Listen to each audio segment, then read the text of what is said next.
नमस्ते दोस्तों, मैं मरुवशा आपके अपनी यूट्यूब स्वागत करती हूँ। आज हम भारतेंदु हरिश्चंद्र द्वारा लिखित उनकी मुकरियाँ, उसका भावार्थ या मुकरियों का अर्थ या व्याख्या रूप में उसका अर्थ देखने वाले हैं। ठीक है, तो चलिए भारतेंदु की मुकरियाँ आज हम देख लेते हैं। पहली मुकरी है, सब गुरुजन को बुरो बतावे, अपनी खिचड़ी अलग पकावे, भीतर तत्व न झूठी तेजी, क्यों सकी सजन नहीं अंग्रेजी। अब भारतेंदु की मुकरियाँ तत्कालीन समय में लिखी गई थी जब भारत आज़ाद भी नहीं हुआ था, यानी आज़ादी के पूर्व की स्थिति। अंग्रेज सरकार का जब शासन हमारे यहाँ पर था तो अंग्रेज सत्ता या शासन को लेकर उन्होंने काफ़ी कुछ लिखा हुआ है। तो उसी तरह उन्होंने कुछ मुकरियाँ भी लिखी है। मुकरियों में काम करने वाले पहले अमीर खुसरो का नाम लिया जाता है और अमीर खुसरो जी के बाद भारतेंदु की मुकरियाँ आती है। पहेलियाँ और मुकरियाँ, मुकरियाँ अर्थात मुकरियाँ यानी कहकर मुकर जाना, एक तरह से पहेलियों की तरह ही उसके जो पंक्तियों में अर्थ छिपा हुआ रहता है और अंतिम एक दो पंक्ति में उस पहेली का अर्थ भी दिया जाता है। ठीक है, तो भारतेंदु की पहली मुकरी है, सब गुरुजन को बुरो बतावे, अपनी खिचड़ी अलग पकावे, भीतर तत्व न झूठी तेजी, क्यों सखी सजन नहीं अंग्रेजी। अब इस मुकरी के अंत में देखिए, क्यों सखी सजन नहीं अंग्रेजी, मतलब अंग्रेजी भाषा पर या अंग्रेजी, तत्कालीन समय में जो अंग्रेज सरकार थे तो अपनी भाषा को सर्वश्रेष्ठ मानते थे, हिंदुस्तानी पर व्यंग्य करते थे। अर्थात इस प्रथम मुकरी में कवि ने अंग्रेज लोगों की अंग्रेजी का जो ढोंग है या उनका भाषा के प्रति क्रूर स्वांग जो है इस पर व्यंग्य किया हुआ है। कवि का कहना है कि अंग्रेजी या अंग्रेज अपनी भाषा अंग्रेजी को हिंदी से सर्वश्रेष्ठ बताने का प्रयास करते रहते हैं। हिंदी भाषा के प्रति उनका दुराग्रह होता था। वे अंग्रेजी भाषा के ग्रंथों को हिंदी भाषा के ग्रंथों से श्रेष्ठ मानने का प्रयास करते थे या श्रेष्ठ मानते ही थे। शासक होने के कारण उनको हमेशा ये लगता था या वे हमेशा ये दिखाने में लगे रहते थे कि उनकी भाषा यानी अंग्रेजी भाषा शासकों की भाषा है और यानी जो शासन चलाने की भाषा है, और हिंदुस्तान की भाषा गुलामी की भाषा है अर्थात हिंदी। ऐसी उनकी ऐंठन पर कवि भारतेंदु जी ने व्यंग्यात्मक प्रहार किया है और भारतेंदु के रचनात्मक जो शैली में अपनी भाषा भाव के बारे में खुलकर लिखा हुआ मिलता है। वे हिंदी नवजागरण के पुरोधा भी माने जाते हैं। भारतेंदु ने अपनी भाषा के लिए बहुत कुछ किया है, हिंदी भाषा के लिए।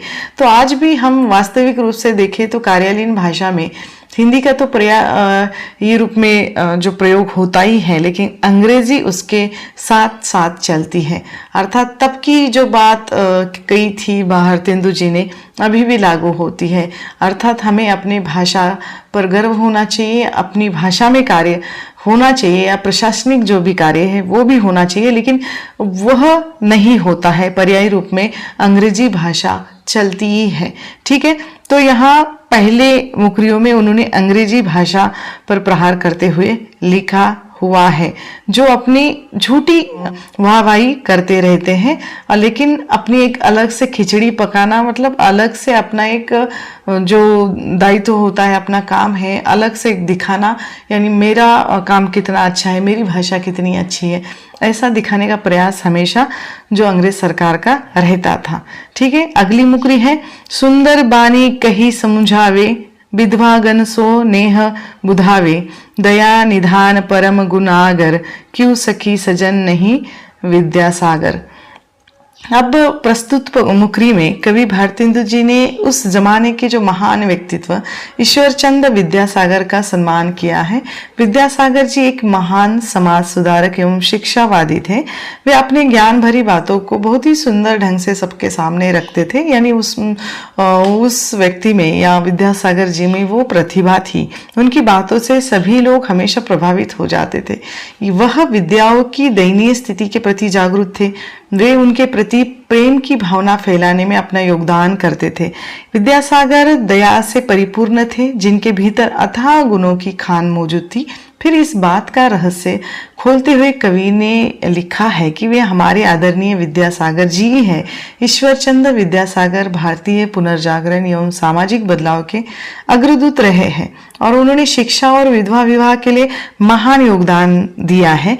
उनके योगदान को आज भी भुलाया नहीं जा सकता, इसीलिए उनके गुणों की प्रशंसा करने के लिए उन्होंने ये मुकरी लिखी है। और उन्होंने कहा है कि जो सुंदर वाणी में बोलते हैं, समझाते हैं, और विधवागण के लिए उन्होंने बहुत सारा स्नेह निकाला है या प्रेम किया है या बहुत सारा कार्य किया है, दया निदान है, वो हमेशा हर किसी पर दया करते रहते हैं और गुणों के सागर है, ऐसे कौन है?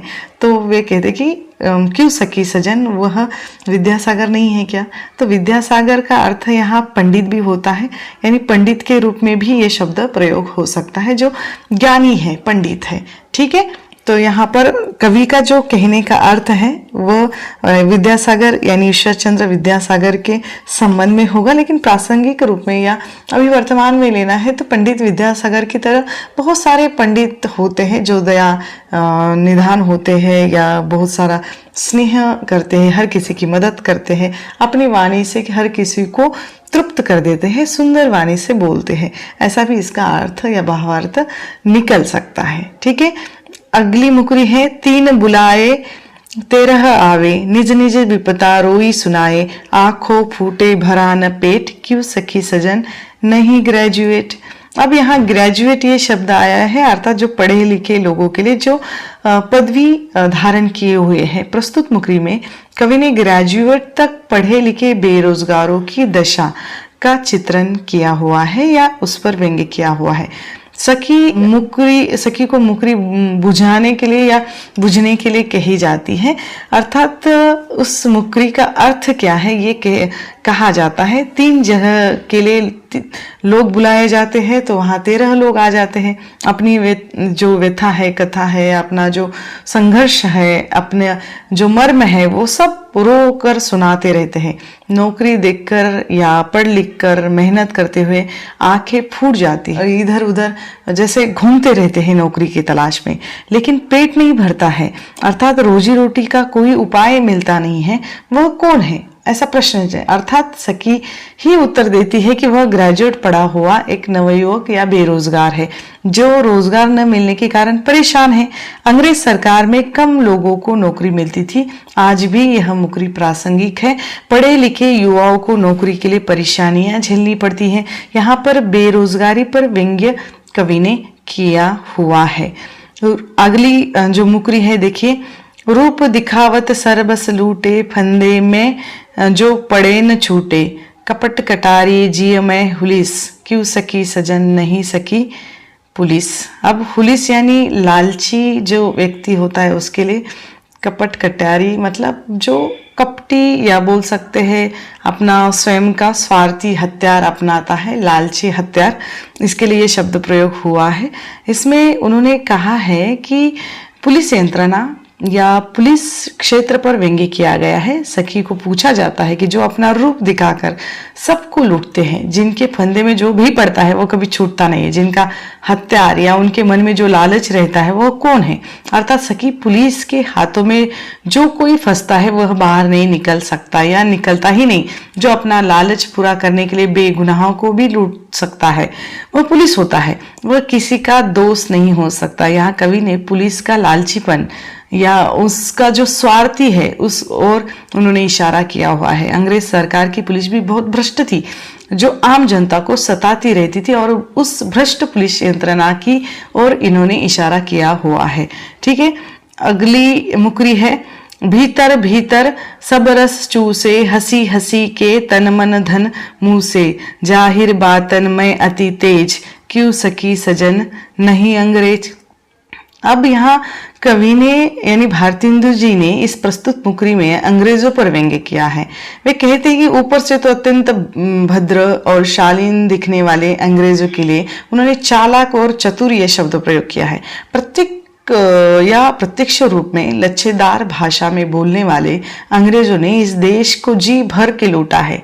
छल कपट और धोखे से इस देश को कंगाल बनाकर उन्होंने अपने आप को जैसे धन धान्य से समृद्ध किया है। भारत को उन्होंने हर स्तर पर जैसे क्षति पहुंचाई है, लूट दमन अंग्रेजों के अस्त्र शस्त्र रहे हैं।